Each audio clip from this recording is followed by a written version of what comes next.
नमस्कार दोस्तों, चलिए आज पढ़ते हैं बायोलॉजी से संबंधित कुछ महत्वपूर्ण प्रश्नों को जो आपके आने वाले हर एक परीक्षा में बहुत ही महत्वपूर्ण होंगे। तो चलिए पहला प्रश्न देखते हैं, जीव विज्ञान के जनक कौन है? तो इसका आंसर होगा दोस्तों अरस्तु। प्रश्न संख्या 2, वनस्पति विज्ञान के जनक कौन है? तो इसका आंसर होगा दोस्तों थियोफ्रास्टस। प्रश्न संख्या 3, बायोलॉजी शब्द का प्रयोग सर्वप्रथम किसने किया? तो इसका आंसर होगा दोस्तों लामार्क तथा ट्रेवेलियस ने। प्रश्न संख्या 4, शरीर में खून की कमी होने को क्या कहते हैं? तो इसका आंसर होगा एनीमिया। प्रश्न संख्या 5, बीसीजी का टीका किस रोग से बचाता है? तो इसका आंसर होगा दोस्तों क्षय रोग। प्रश्न संख्या 6, श्वसन का नियंत्रण मस्तिष्क के किस भाग से किया जाता है?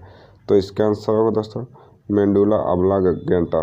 प्रश्न संख्या 7, कौन सा हार्मोन लड़ो और उड़ो हार्मोन कहलाता है? तो इसका आंसर होगा दोस्तों एड्रेनालिन। प्रश्न संख्या 8, पेनिसिलिन की खोज किसने की थी? तो इसका आंसर होगा अलेक्जेंडर फ्लेमिंग।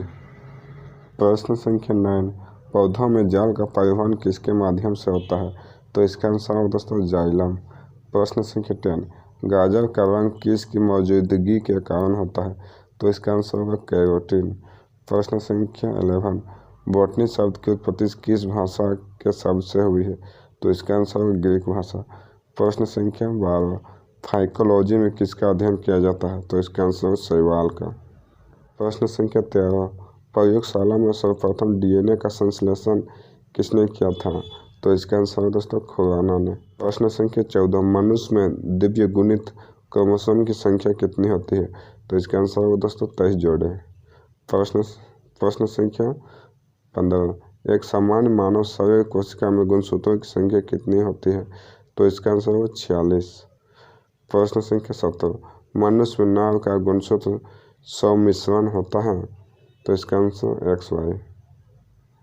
प्रश्न संख्या 18, नवजात शिशु के लिंग का निर्धारण किस से वंशागतिक हुए गुणसूत्र द्वारा किया जा सकता है? तो इसका आंसर होगा पिता। प्रश्न संख्या 19, गुणसूत्र में होते हैं DNA और प्रोटीन।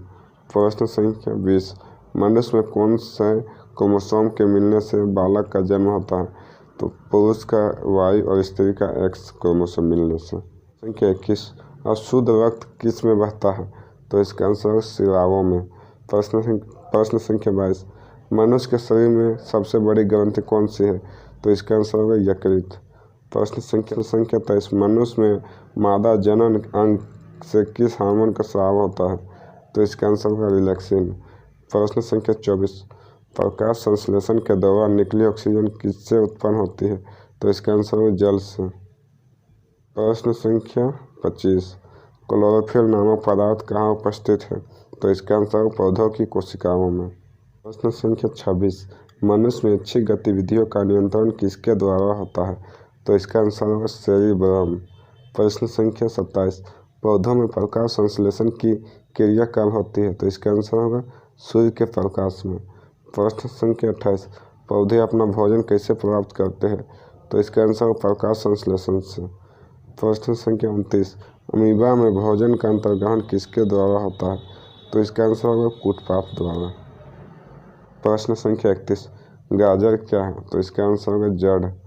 प्रश्न संख्या 31, वंशागति के अध्ययन से संबंधित जीव विज्ञान की शाखा को क्या कहते हैं?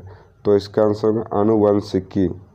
प्रश्न संख्या 32, आनुवंशिकी के जनक वैज्ञानिक कौन है? तो इसका आंसर होगा ग्रेगर मेंडल। प्रश्न संख्या 33, जीन शब्द का सर्वप्रथम प्रयोग किसने किया? तो इसका आंसर जोहानसन ने। प्रश्न संख्या 34, किसके द्वारा आनुवंशिकता के विज्ञान को आनुवंशिकी कहा गया है? तो इसका आंसर बेटसन के द्वारा। आनुवंशिकी उत्परिवर्तन किसमें होता है? तो इसका आंसर होगा क्रोमोसोम में। प्रश्न संख्या 36, मनुष्य के शरीर में कुल कितनी हड्डियां होती हैं? तो इसका आंसर होगा 206। प्रश्न संख्या 37, मानव शरीर की सबसे छोटी हड्डी कौन सी है? तो इसका आंसर होगा स्टेपिज। प्रश्न संख्या 38, मानव शरीर की सबसे लंबी हड्डी कौन सी है? तो इसका आंसर होगा फीमर। प्रश्न संख्या 39, मानव शरीर के किस अंग की हड्डी सबसे लंबी होती है? तो इसका आंसर होगा जांघ की हड्डी। प्रश्न संख्या 40, लार में कौन सा एंजाइम पाया जाता है? तो इसका आंसर होगा टाइलिन।